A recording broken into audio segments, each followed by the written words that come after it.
3:20 ನಾನು ಹೆಚ್ಚು ಸಮಯ ತೆಗೆದುಕೊಳ್ಳಕ್ ಹೋಗೋದಿಲ್ಲ.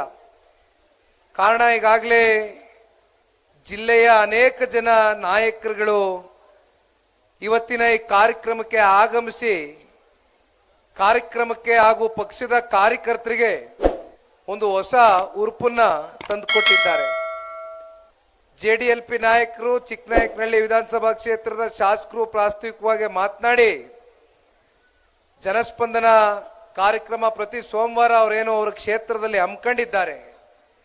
ಆ ಕಾರಣದಿಂದ ಅವರು ತೆರಳಬೇಕಾದಂತ ಪರಿಸ್ಥಿತಿಯಲ್ಲಿ ಹೊರಟಿದ್ದಾರೆ.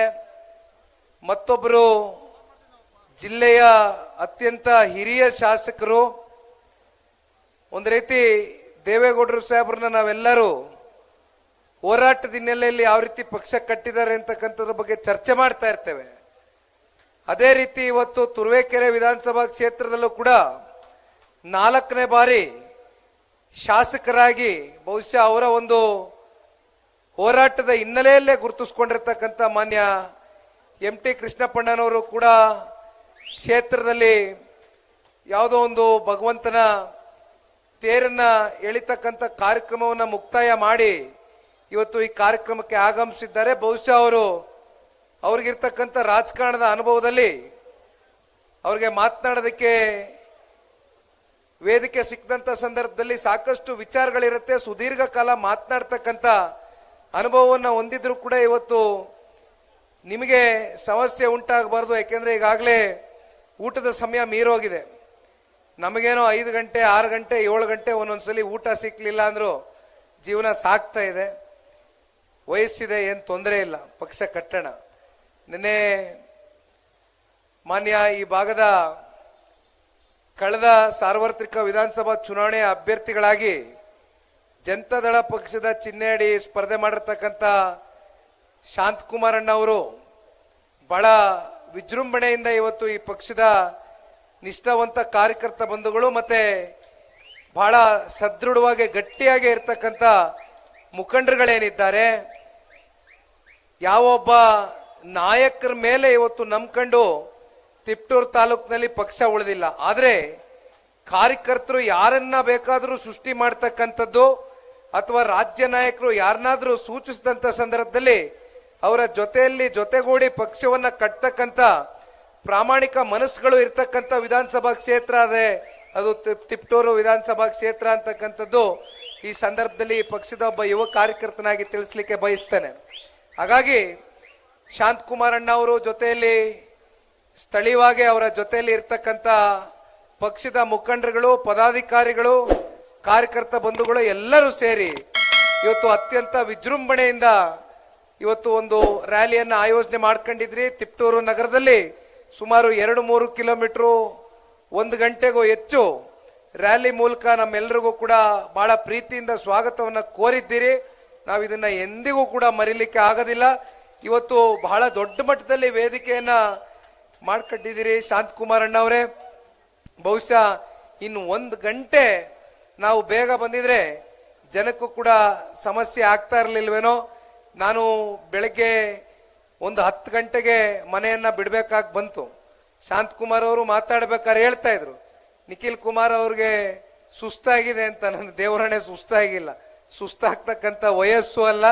ಸುಸ್ತಾಗಿದ್ರೆ ಬಹುಶಃ 3 ಚುನಾವಣೆಯ ಸೋಲಿನ ಬಳಿಕ ಕೂಡ ಇವತ್ತು ಈ 62ನೇ ಕ್ಷೇತ್ರದಲ್ಲಿ ರಾಜ್ಯ ಪ್ರವಾಸ ಮಾಡ್ತಾ ಇರ್ತಕ್ಕಂಥದ್ದು. ಕೇವಲ ಹಳೆ ಮೈಸೂರು ಪ್ರಾಂತ್ಯಕ್ಕೆ ಮಾತ್ರ ಜನತಾದಳ ಸೀಮಿತ ಅಂತ ಬಹಳ ಜನ ರಾಜಕೀಯ ವಿರೋಧಿಗಳು ಚರ್ಚೆ ಮಾಡ್ತಾರೆ.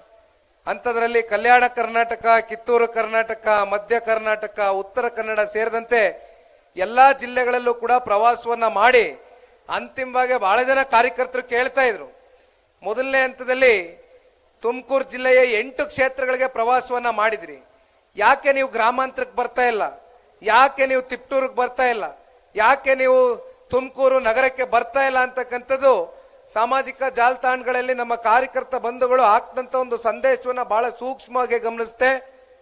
2ನೇ ಹಂತದ ಪ್ರವಾಸದಲ್ಲಿ ಬರಬೇಕು ಅಂತ ನಿರ್ಧಾರ ಮಾಡಿದ್ದೆ ಹೊರತುಪಡಿಸಿ ನಿಮ್ನ ಯಾರನ್ನು ಕೂಡ ಅನಾಥರಾಗಿ ಮಾಡಬೇಕು ಅಂತಕ್ಕಂಥ ಮನಸ್ಥಿತಿಯನ್ನ ಪಕ್ಷ ನಾವು ಇಟ್ಕೊಂಡಿಲ್ಲ. ನಿಮ್ ಜೊತೆಯಲ್ಲಿ ಪಕ್ಷ ಇದೆ. ಪಕ್ಷದ ಎಂತ ಸಂಕಷ್ಟದ ದಿನಗಳಲ್ಲೂ ಕೂಡ ನಮ್ಮ ಅಭ್ಯರ್ಥಿಗಳಿಗೆ ಆಶೀರ್ವಾದವನ್ನು ಮಾಡಿದ್ದೀರಿ.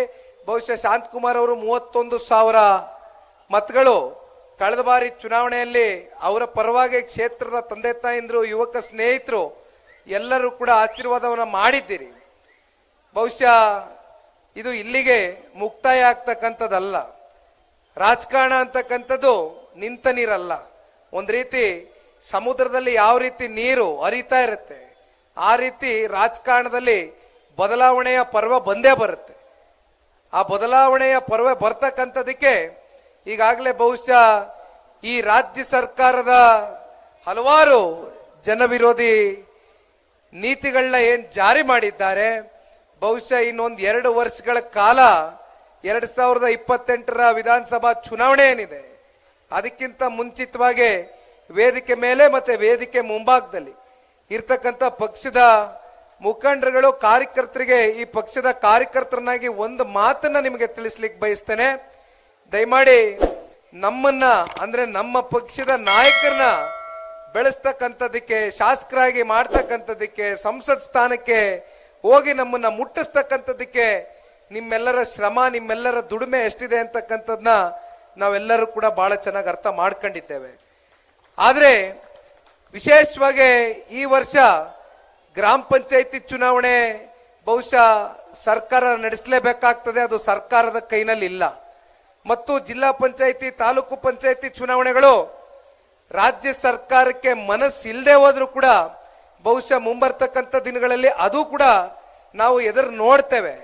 ಹಾಗಾಗಿ ಜಿಲ್ಲಾ ಪಂಚಾಯತಿ, ತಾಲೂಕು ಪಂಚಾಯತಿ, ಗ್ರಾಮ ಪಂಚಾಯತಿ, ಪುರಸಭೆ, ಪಟ್ಟಣ ಪಂಚಾಯತಿ, ನಗರಸಭೆ ಯಾವುದೇ ಚುನಾವಣೆಗಳು ಬರಲಿ, ಇದು ಕಾರ್ಯಕರ್ತರಿಗೆ ಮೀಸಲಿಟ್ಟಿರ್ತಕ್ಕಂಥ ಚುನಾವಣೆ. ಇಂಥ ಚುನಾವಣೆಗಳಲ್ಲಿ ಕಾರ್ಯಕರ್ತರಿಗೆ ಶಕ್ತಿಯನ್ನ ತುಂಬಬೇಕು.